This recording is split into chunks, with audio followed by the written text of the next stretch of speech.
Thank you for the introduction, and thank you all to be here. So I'm going to talk about biomimicry. How many of you have heard about biomimicry here? Just to, okay, it's quite a lot. So it's basically made of two words. It's bios and mimesis. So bios means life, and mimesis means imitation. So we take inspiration from nature to design. So what I'm going to do here is, I'm going to divide the presentation in terms of three parts. So there are a lot of terminologies in the air about biomimicry. What is biomimicry and what is not biomimicry? That's going to be the first part of the presentation. Then in the second part, we're going to see some organisms and how we take inspiration from nature and extract that scientific information into design. And third part, I'm going to just share a few of our projects that we worked on. So to start with the quote, I believe this is true because our future depends on what we do in the present. And I personally believe this like quite a lot. This is the era where mankind is facing all these problems, and we need to try to resolve these problems in this era. So in this age, rather. So in the next 2 decades, we can try to reap the benefits of this. So we're going to talk about three areas. One is biomimicry, the other is material systems, which is we take inspiration from nature to design while we use these materials, understand the limitations and the intelligence in these materials, and the computational design. So we fuse the algorithms along with this, and that's how we merge all of these three areas and come down to a design. So in terms of the terminologies, what's biomorphism? While we look at all the natural forms, the way we look at them and we try to take inspiration from these forms, that's called as biomorphism. This is also biomorphism, but this is something that we don't really recommend. It's a literal application of the form that we directly take from a fish, and then we design a fishery development a building. What's biophilia? So I.E. Watson says that a productivity of the person increases while we have plants around us. So in the roofs, in the interiors, in the built environment, if we have plants around us, that's called biophilia. Bioutilization, while we use these organisms directly to do the task that we want them to do, that's bioutilization. What's a synthetic biology? When we extend the limits of the organisms to do something extra, apart from what they're doing, to fast forward the process of growth, that's called synthetic biology. What's biodesign now? So this is somewhere close to biomimicry, where we are now trying to see how we can link the biology and the design, which is even a technology part of it, and fuse and build a product. So this is a completely 3D printed stem cell, which is fused along with technology to build a ear. So to give you an easier example, this is a buttrock burr. I'm sure you guys have heard about Velcro, or seen a Velcro, rather. So that's a biomimetic design. So what it does is, for pollination in nature, the organisms always travel fast so that it could pollinate there, and then it could start the seed over there, basically. So this is one of the hooks that it has in the buttrock burr. So a buttrock burr is a seed. It clings along to a fabric or an animal, and then it falls over there, and then it starts to grow over there. So this is the geometry that we're looking at of the hook, basically. So what they did was they designed the hooks and the loops, basically, and it has a material so understanding the intelligence of the material here, it has to be attached and also removed with a certain amount of energy that we use. So it is right to say, as Michael Pollan says, that we should always look at design and function and then try to integrate them together. That is fair to call it is a biomimetic design, or else it's fair to say that it is only biomorphism. So a few projects now. How many organisms do we see over here? Anyone? Okay, hold on to it. We'll come back to this in the last slide. This is the glass sponge, which is grown deep in the sea. We see there is a geometry in this. So what does a glass sponge do, basically? So glass sponge just is grown in the sea. It takes this water, it purifies it through these, and then it comes out from the top. But the interesting bit over here is it is known for resource efficiency in material. It uses the least amount of material to form this geometry in the sea. So now to give you a very basic example of trying to understand what it does, or maybe how we could try to take inspiration from it, say we have a column which is solid, 100% of material. We can make it sort of circular. Now it is using only 82% of the material. How we can go for more resource efficiency within this? If we make it hollow, we're using only 20% of the material.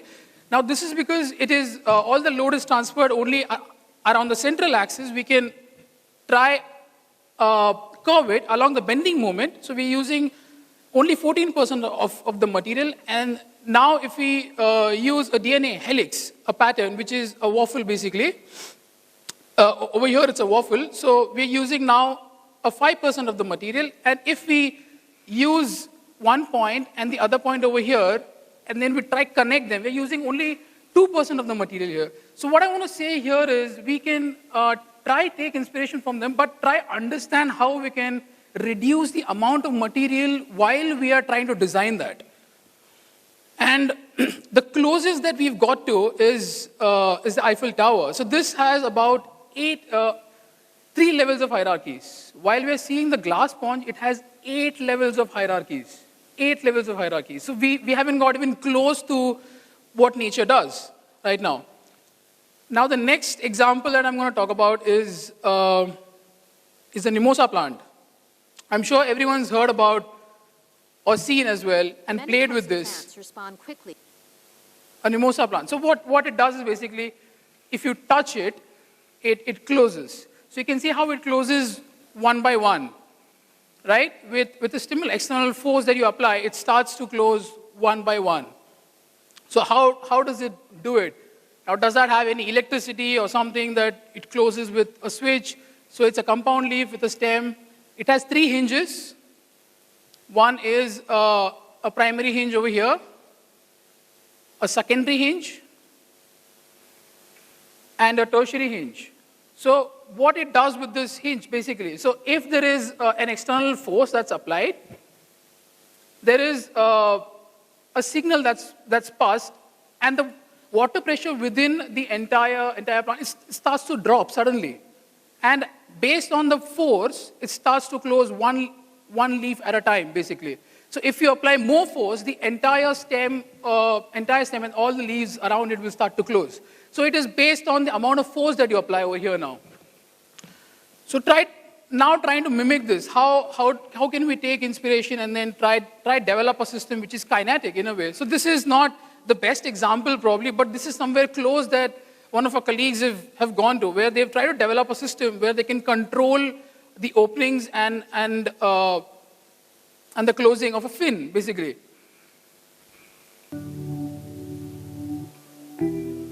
So they've used a shape memory alloy.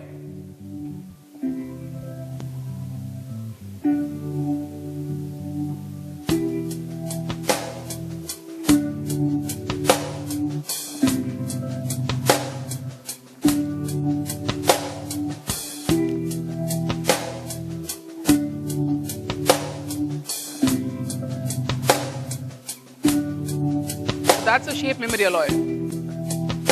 So it has memory of its shape. It comes back to its own position. So it's applied to all the fins. So this is one of the regional components that we are building now.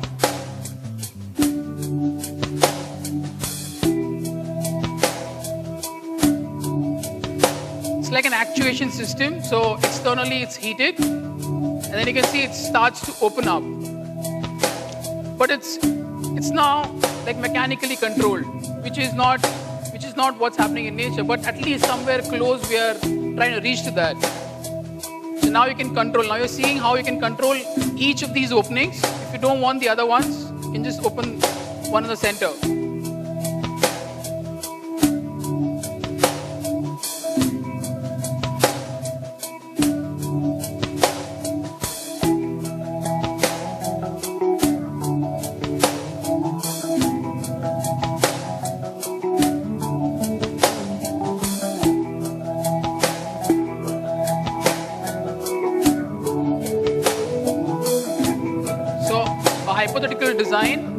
try control based on the number of people inside. Say we have more number of people and then we want more openings. And then there aren't any people, we want them to be closed.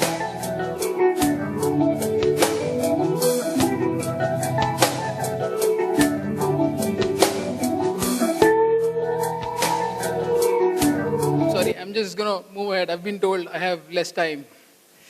This is the next example where this is done at the UCL. So if we look at our muscles, right, like there are actuations over here as well, like within ours, where while we flex, right, like if we have like muscles, of course I don't have any, but you can see it flex, right, like it's tight. So based on an actuator system, which is pneumatic now, a pressure system, so you can on the actuators, and then it can come back to its upright state, basically. So it's a cantilevered right now system. So how we can learn from more pneumatic systems as well, try to understand them and then design probably.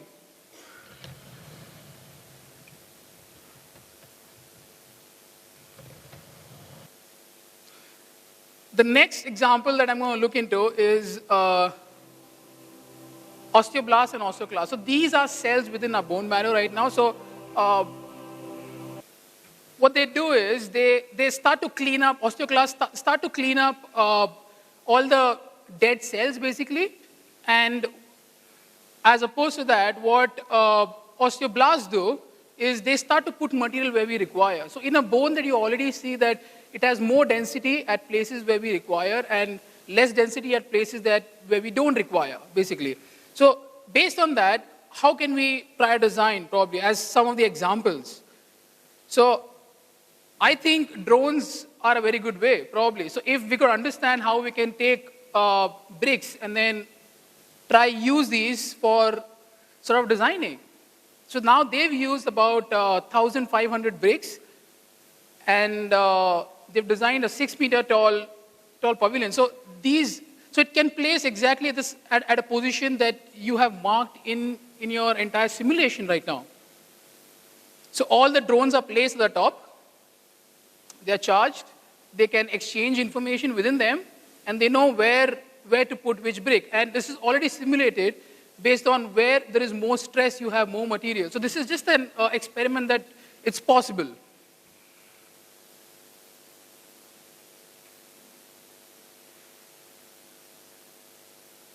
So the next one is Abalone Shell. So this is one of now the toughest ceramics in nature. I don't know how many people know about this, but if you see the material in a microscopic view, it's placed in a direction which is not similar to the earlier ones at all. So how it helps is it transfers the load from the top to the bottom much more efficiently.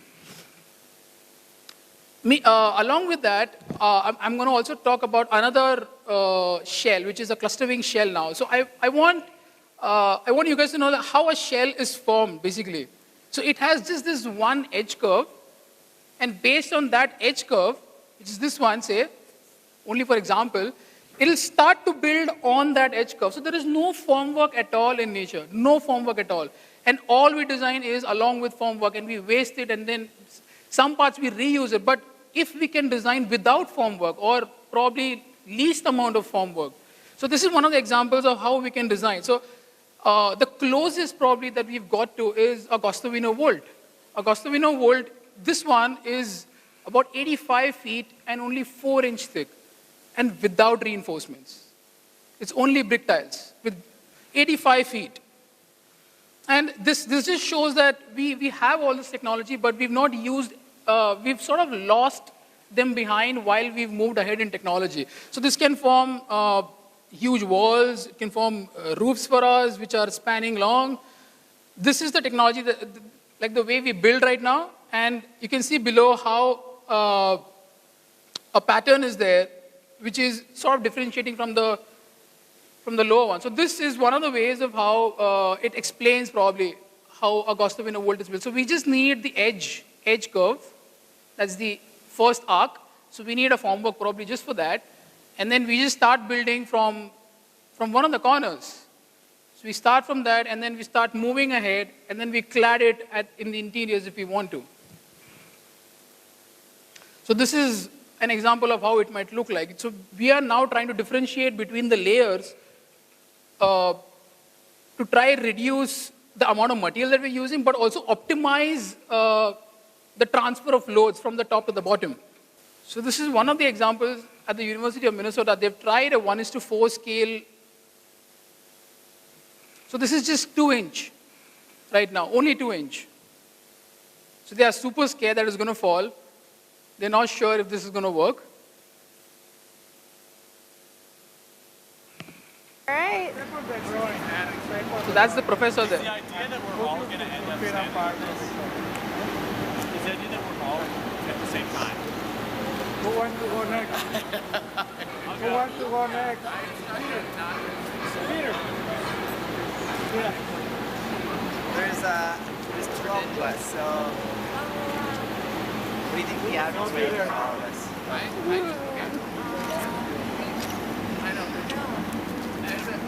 As a person, he's scared, super scared to get up. No. I don't do anything. So anyway, eventually there are about 12 people who stand on that, and it does not fall. It's just 2-inch thick. It does not fall. You can see that, it's just 2-inch thick. 12 people stand on that. It's roughly about 800 kgs, and it sort of does not fall at all. So now I want to give a brief sort of how we construct and how nature makes things. What we do is we find a raw material, we mine it, we heat it, we treat it, we then package it and ship it miles across, and then we consume it and then we discard it.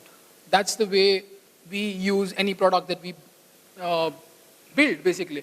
What nature does, it uses only local materials and it's regenerative. They use solar energy and we use all the fossil fuels available to us. They don't use any long-term toxins while we only chemically treat things. And this is the most interesting bit for me, where we say that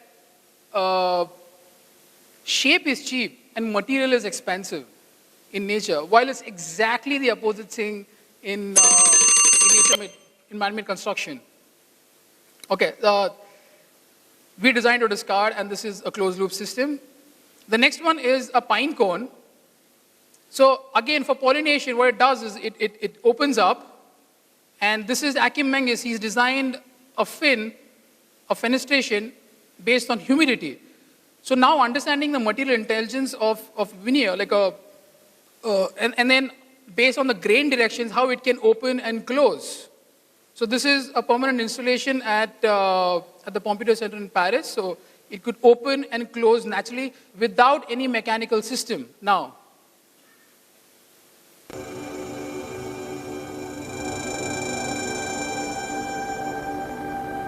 So some tests, understanding based on humidity how much it can bend and how much it can open, basically.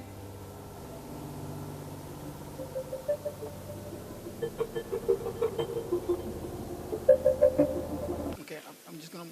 So this is, the next one is a soap bubble. So I'm just going to show one more project where they've sort of taken soap bubbles, which sort of because it can form geometries for any uneven surfaces.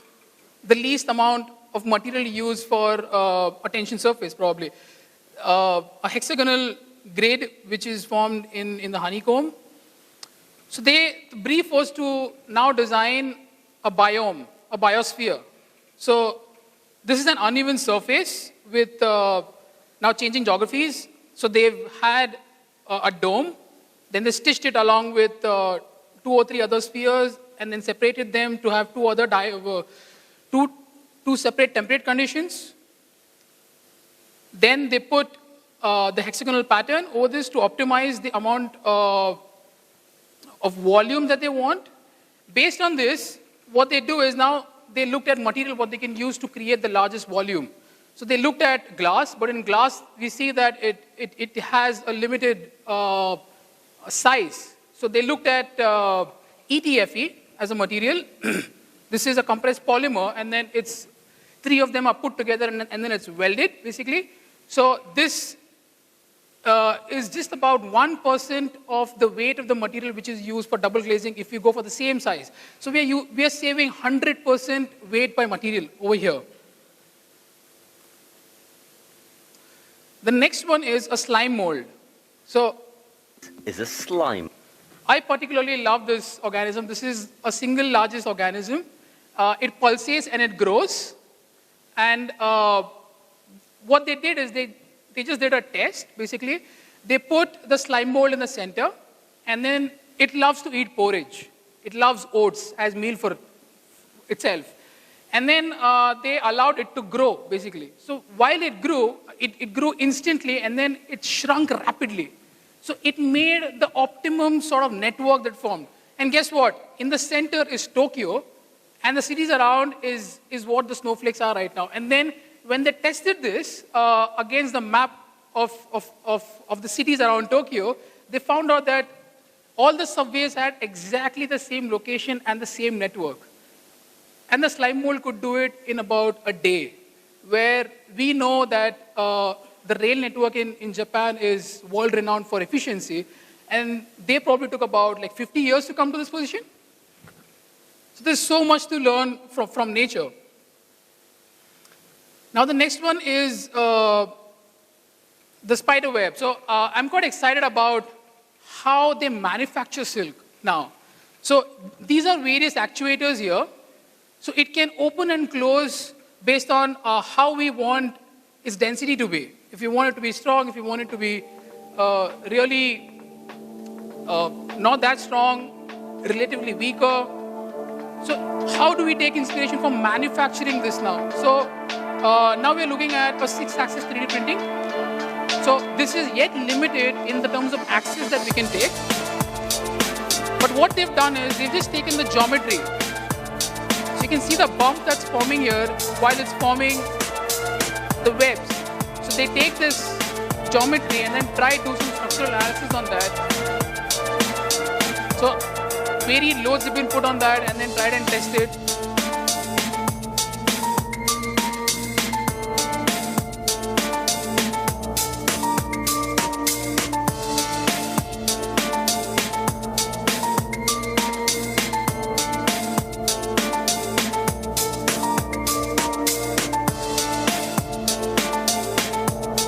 Now within a frame, a robotic arm would be placed, and then they're going to try to document how the arches are formed and try see if they can form some differentiation within these arches.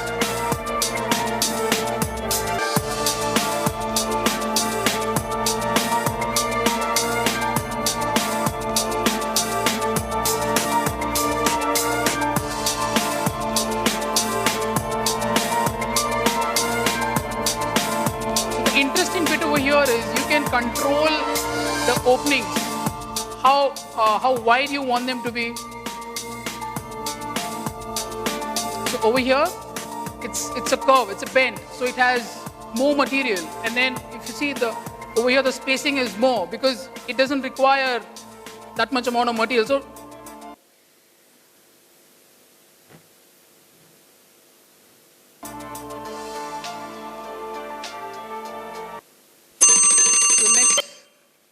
I'm just going to take about 2 minutes, I'm sorry. Now the next example is a tree trunk where they've looked at, so this is a forest, about 200 acres of forest is there. So this is the locally available material. So they've taken a GPS data of all the trees around that they want around the range of the tree trunks, basically. They mapped it around the forest, the forks. So this is about 200 forks that they want. They mapped. This is the larger forks that they want to use, the smaller forks. Now they selected them. So the criteria of selecting was like these ones, where you can see here it's going down, the U and the V one. So they selected the ones with U and not with V because it has a tendency to snap. They mapped it. They've got it onto the site. They've done a 3D analysis, scanning of all of it. Now it's the selected ones. They've got a center line of all of those, so they know what load it can take, what material it has, what's the density within it. Then they use a robotic arm to create all the jointeries, basically. So they make the male and the female jointeries over here, and then they start to connect them together, and then they make a truss in the end. So this is bio-utilization, I would say. This is not biomimicry. It's good to understand that, but like meanwhile, it's really intriguing to see how technology can be used within the materials efficiency of what we could build. I'm probably going to skip this video. I'm going to show one last project here where we've looked at the bone again. We've used 3D printing as a technology. Now we've done a stress analysis on this. So we had to build a pavilion. So more porosity here, which means it has to be light as it is going at the top. It has less porosity. All the orange ones means it's porous, basically. So it has more material at the bottom. So you can see the hierarchy that it's forming. So about 89 pieces were printed and then put together. So that's how it looked. It reduces in size as going up. Okay. So I just want to conclude by saying that how there are millions of organisms around over here. So this is the Amazon forest. We can learn from so many strategies from nature. We have a bar where we said that we, in architecture and construction, LEED, Griha, and BREEAM are what we use as how do we try and mitigate the things that we do, and then how do we use the resources more efficiently. But I think it's about the ecological performance. How do we set a bar from along with nature that nature can do it so well, probably we can get there. I'm sorry for taking extra time. Thank you.